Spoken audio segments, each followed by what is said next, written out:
and welcome back. This is the Leasing Highway presented by the Apartment Association of Metro Denver. And this is season 3, our first episode of season 3, and we couldn't be more excited to be back. The Leasing Highway is a podcast focused on the heartbeat of our industry, the apartment industry, and just really wanting to share the voices of people making an impact, making a difference, and hearing their stories, sharing their voices with you. I am Karen Gladney, one of the hosts. And I'm your other host, Ian Andrews. And today we're super excited to be joined by Judy Bellack of the Michelson Animal Foundation and Jamin Harkness of the management group, two spectacular guests. So super excited to have you. Thank you guys for taking the time. And I'll toss it over to you first, Jamin, to give a little intro, a little bit about yourself, and then we'll toss it to Judy. Hey, well, thank you so much for having me. My name is Jamin Harkness, and I started in the industry in 1995 as a groundskeeper. And I kept telling the leasing office I think I could rent apartments. And so they gave me a chance. And from there, I just kind of moved on up a little bit and moved to assistant and then a manager, then marketing, then a regional. And now 6 years ago, we started the management group, which owns and manages apartments in the Southeast. Let's see, I'm a dog lover. I mean, I love my doggy. His name is Jax. You might hear him a little bit, but I didn't ask permission to do this, Ian or Karen, but I'm just going to show you guys. That's my doggy, Jax. And he's a 130-pound golden doodle. So he's a big boy. And I am a parent of a 14-year-old. I've been married for 21 years. That's about me. Wonderful. Judy, how about you? Wow, I have to follow that. Well, first of all, thank you, Ian and Karen, for having me. I'm excited about doing this with my buddy, Jamin. I am not going to tell you when I started in the industry because it was long before 1995.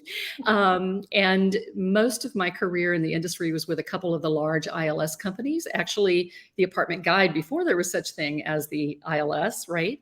And for the past 5 years, I've had my own consulting firm. I work largely with startup tech companies in the space.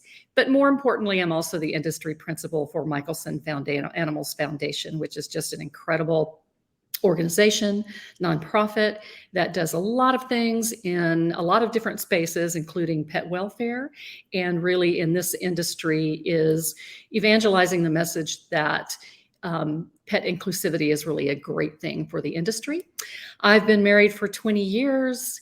I have a 26-year-old and a 32-year-old stepson and daughter, 4 grandchildren, 3 incredible little Shiba Inus, and not to be outdone, here is one of them, Sadie, asleep. She's my screensaver, but they can't be in here because they would be making far too much noise because I would not be paying attention to them. So, well, thank you both for those introductions. And to let everybody know, this is new for us. Anybody who's watched other episodes of the Leasing Highway know that we've usually just had one guest. So this is our first time having and being honored with 2 guests. And we're also focusing in on specifically one subject matter today, and that is pet friendliness. So with that context, Judy, we want to start out with you and really a 2-part question.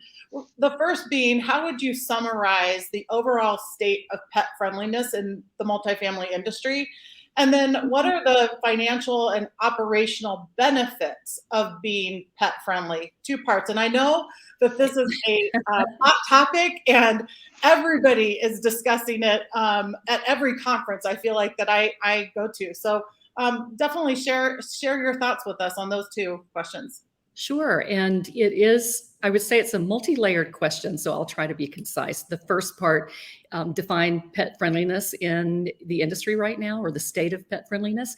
I would say that there is a little bit of a disconnect right now between owners and operators of rental housing and consumers of rental housing. If you ask most owner operators, if you take a look at their advertising, for example, I would say well over 85% would call themselves pet friendly. They allow some form of pet, a cat, a dog, maybe both, maybe some other animals. But if you ask consumers, there's a disconnect. A lot of consumers do not feel that the industry is pet friendly. And this is primarily due to the breed and weight restrictions that are pretty standard out there in the industry. The second part of the question, there really are, when you start peeling back those layers of the onion, there are so many benefits to operators, both financial and operational.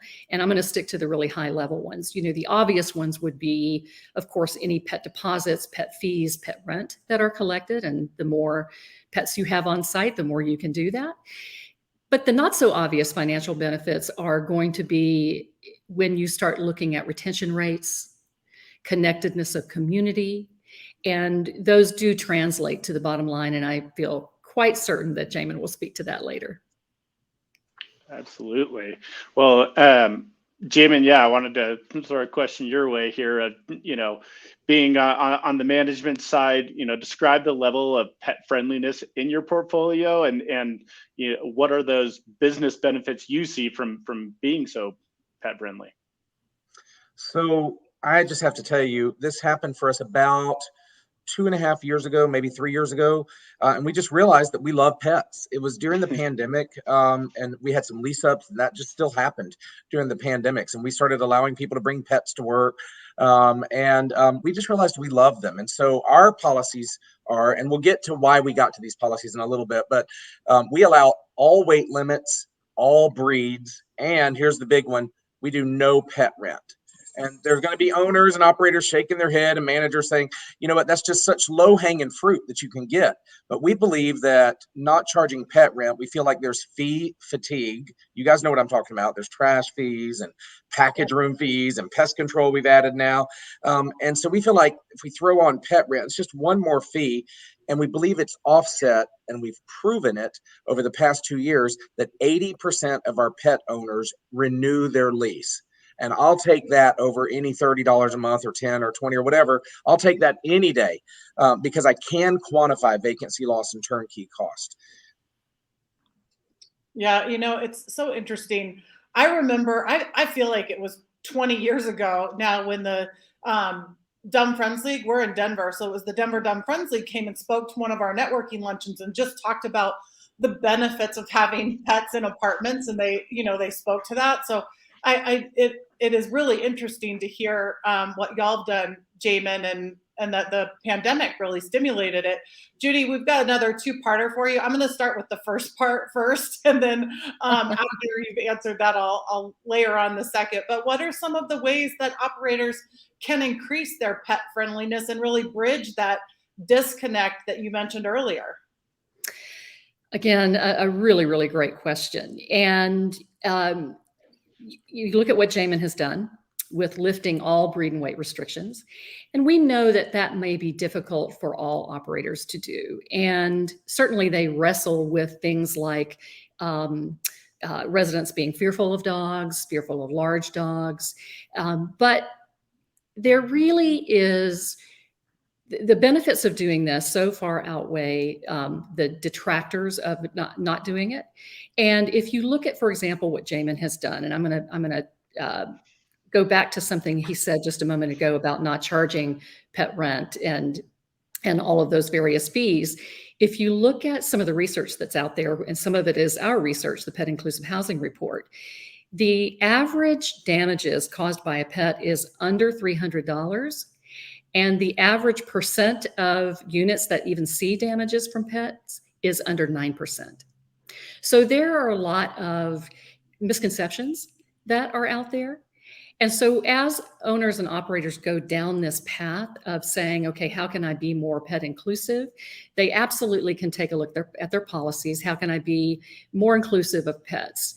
And another good reason to do this is if you look at the AKC top 10 breed list and throw the average policy in the industry at it, which would be a weight limit of 40 or 50 pounds and about 15 different restricted breeds. Of that top 10 list, 6 of those dogs would not be able to live in an apartment community. So it just makes sense that they move toward more pet inclusivity and open up their renter pools. In terms of other things that they can do operationally, and again, I feel like Jamin is going to speak so well to that. There are so many different resources out there now, technology resources that can help operators deal with more pets on site, more pet waste on site, differentiating between service animals and ESAs, and make it really, really easy for operators and take that onus off of their leasing staff. And can I jump in and just say, Judy, talking about the pet restrictions, if you told me I couldn't bring my fur baby Jax to an apartment community, I wouldn't move there. I just wouldn't. I mean, I love my dog, and I bet you there's some people on this podcast that love their dog also, that you're just not going to separate your dog to move to a community. I'm not doing that. Yeah, they're absolutely not. And if I can just piggyback on something you said there, when having come from an ILS background, right, and advertising and marketing, it really is tough for consumers to get to the knowledge of where they can take their dog. A community may advertise that they're pet friendly, that they accept, 1 to 2 animals in an apartment, but getting any more information about that online, for example, can I take my German Shepherd? Can I take my 80-pound dog? Requires a phone call to the apartment community. And so I'm going to use this platform to really encourage marketers to take a look at that, because it's just like Jamin said, no one's going to say, wow, this is a really gorgeous apartment. I'm going to get rid of my dog so I can move here. It's just not going to happen. We call them furry family members for a reason, right? They're family members. Judy, could you talk about some of the obstacles, real or perceived, that operators face? Yeah. And the very first one that always comes up in conversations is insurance, right? Liability. Oh no, we can't do that because my insurance won't cover us because they have restricted breeds. The fact of the matter is that used to be really, really common, but it is much less so now. And it really harkens back to decades ago when the CDC put out a report on dangerous breeds. And within about 15 years, they reversed themselves completely because the data was incredibly flawed. And so insurance companies picked up on that originally. And then you still have some legacy policies out there that do have breed restrictions. But, Jamin's experience, the experience of so many operators I've talked to is that when they've checked with their insurance companies, they don't have breed restrictions, or they may have some guidelines about how they recommend you bring additional animals into your property, but there is no additional cost.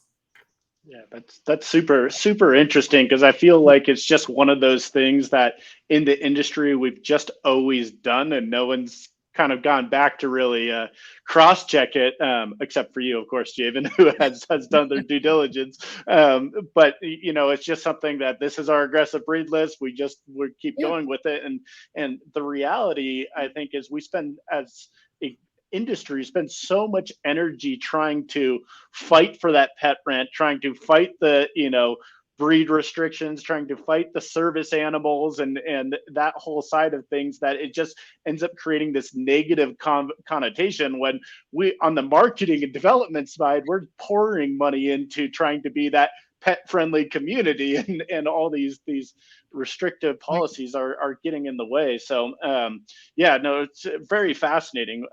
Well, I've definitely have some more questions. I have another one to throw your way here, Jamin, but want to take a quick break, and let's get back to it on the other side. Okay. Meet Drew. She's a photographer living in Chicago and is currently looking for a new apartment.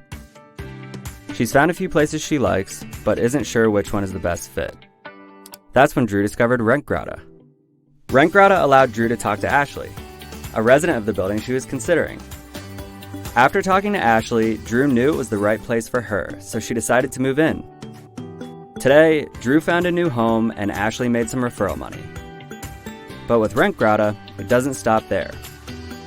When this conversation data is combined with AI machine learning intelligence, RentGrata can provide new insights that allow property managers to get a better sense of what renters want. And that means a better renter experience for all. Welcome your residents, reach them with RentGrata.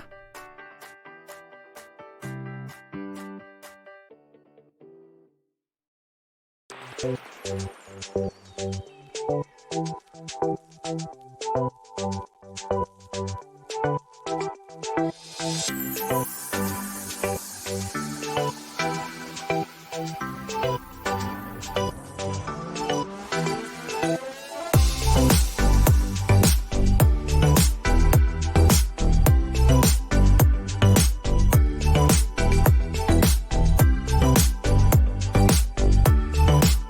to your beautiful new apartment home here at Gables Point 14. As you can see, we're featuring this beautiful one-bedroom den.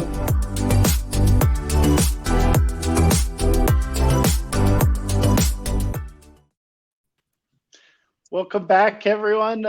So when we left there, we were talking a little bit about, eliminating those breed and weight restrictions, and curious for Jamin, for you, what really compelled you to really get rid of those, and then along with that, what types of policies and fees and procedures did you really put in place to help manage your pet owners and that pet population? All right. So you ready for a story, Ian and Karen? Yes. Let's hear it. All right. So we found ourselves a few years ago being the police about what is a service animal, what is a support animal. And like I know many of my colleagues and peers in this industry has done. And I had a manager call me and say, look, we have this letter from this guy. He wants to bring his pit bull, and we looked it up, and it's from this was an Atlanta-based property, and they said it's from a radiologist in Hawaii that he's never physically seen, and it says that in the letter, but the doctor believes he really needs this animal. And of course, we're like, what? Well, no, of course not. That's silly. That's crazy. So we said no.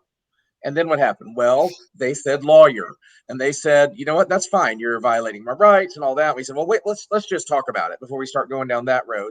And so we talked to our lawyer, which by the way cost me $350 an hour.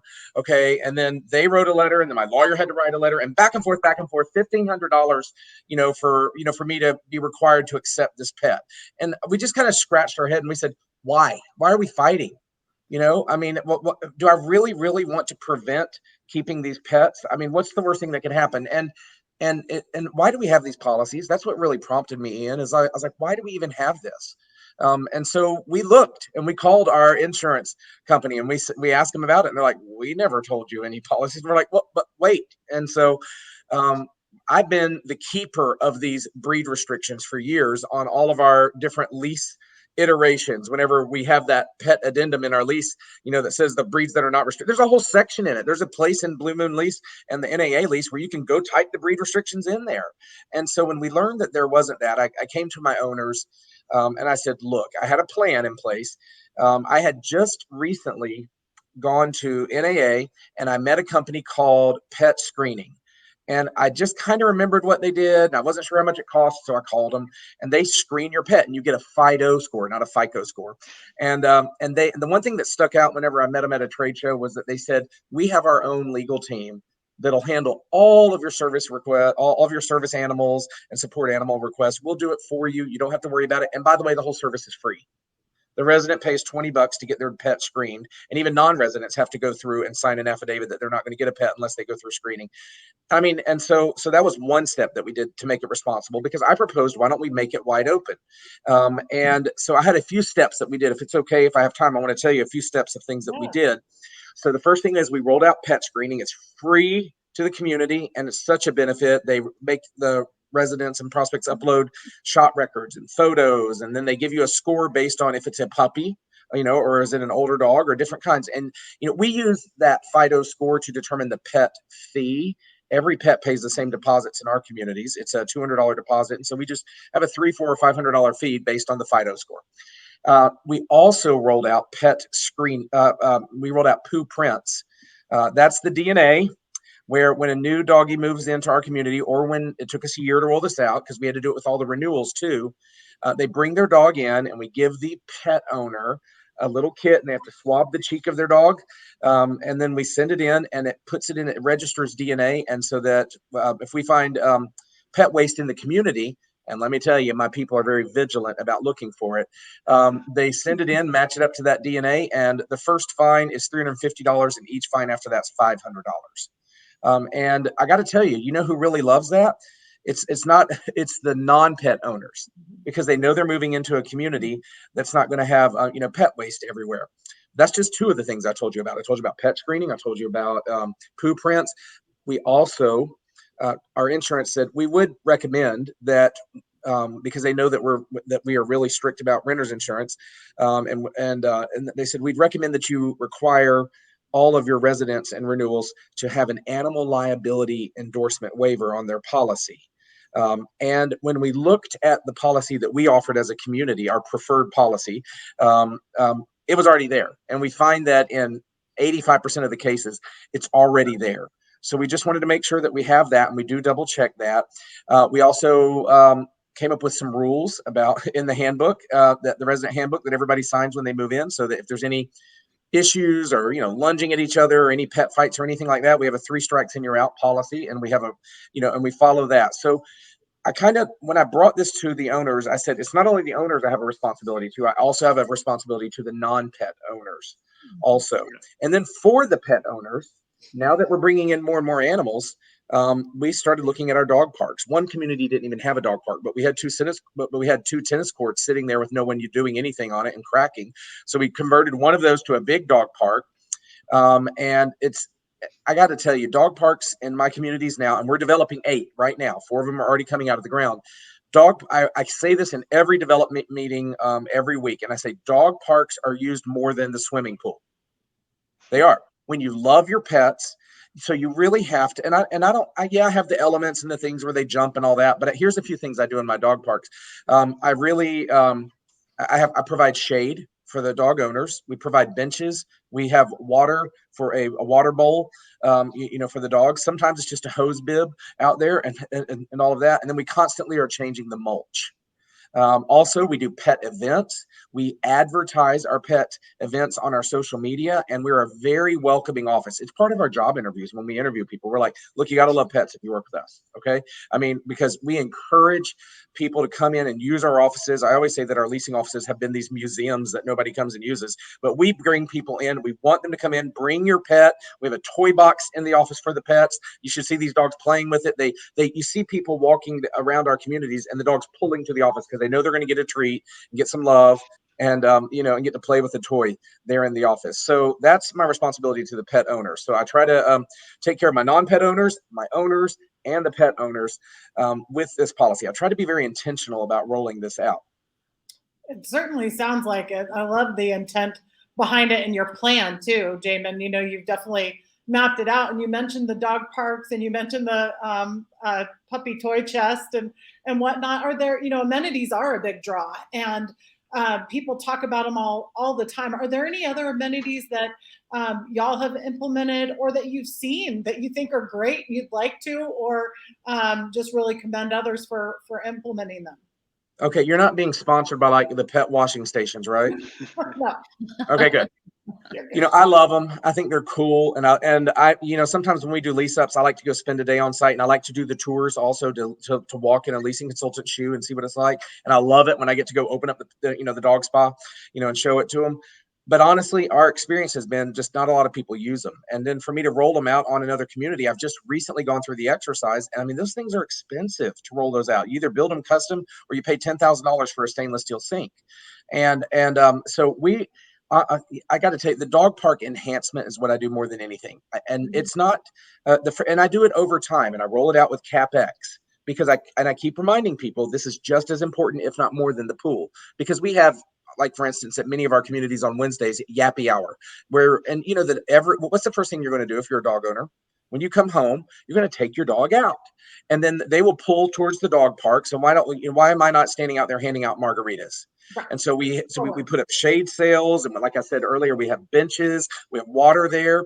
We do pop-up splash pads where sometimes we'll just go out and we'll connect up a splash pad for the dogs to play in, and we advertise that, get some good social media on that. We also have outdoor pet toys. I was at a community in Florida a couple of weeks ago, and I saw a dog carrying around this like ball thing in its mouth, and the owner's like, I'm sorry, I'll bring it back after he lets go of it, but it came from your pet park. I'm like, keep it.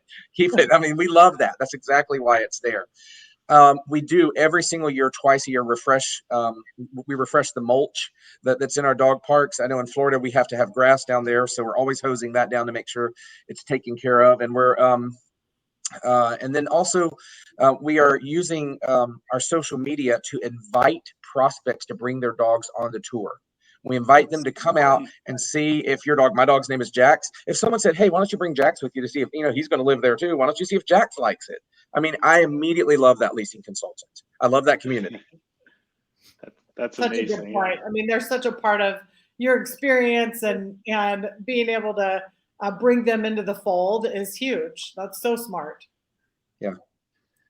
Yeah, no, that's yeah. I mean, really, I think, from step one saying, come into the leasing office with your dog is just an amazing idea that really shows you're pet friendly and not really the gatekeeper that you're really so often seen as for those dogs, but rather welcoming them into. Can I tell you my trick I use with the ILSs? Judy may smile at this. Do we have time for that? Yeah.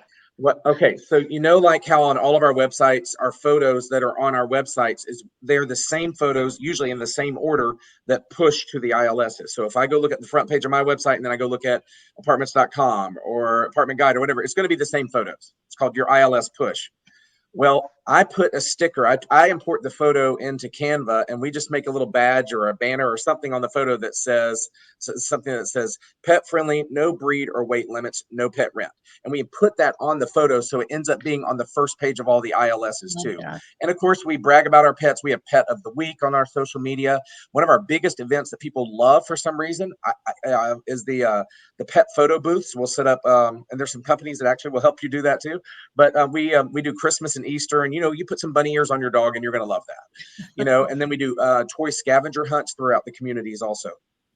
Wow, that's impressive. Jamin is such a wealth of information. I have to say, if the Michelson Found Animals Foundation could model how to make your community pet inclusive with intention and in the exact right way, it is what TMG has done. And Jamin, I mean, just really phenomenal.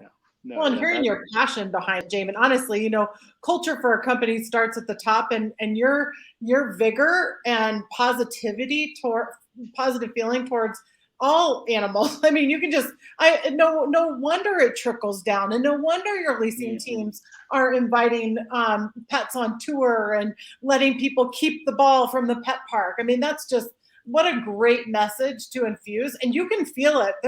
I've gone into communities that are very pet friendly, and I don't have a pet, but there is a different energy when there's a positive feeling in a community, whether around pets or any of their, policies, camaraderie, all of that. So you're instilling that.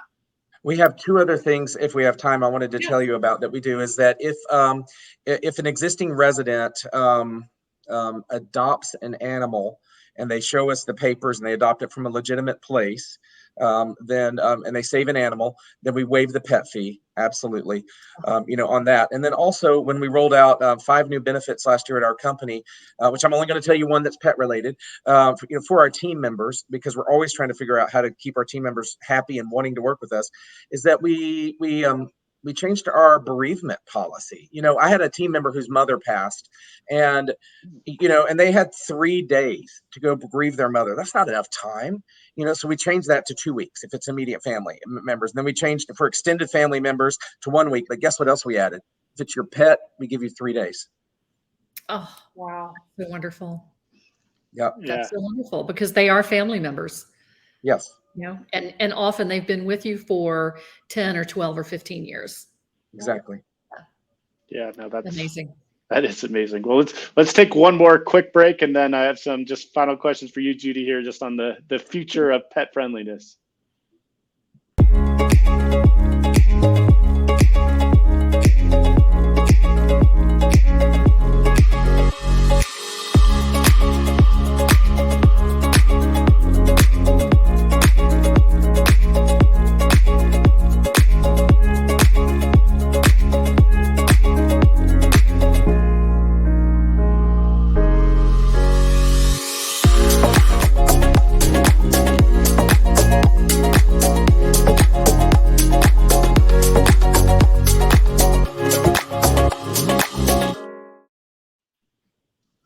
Welcome back.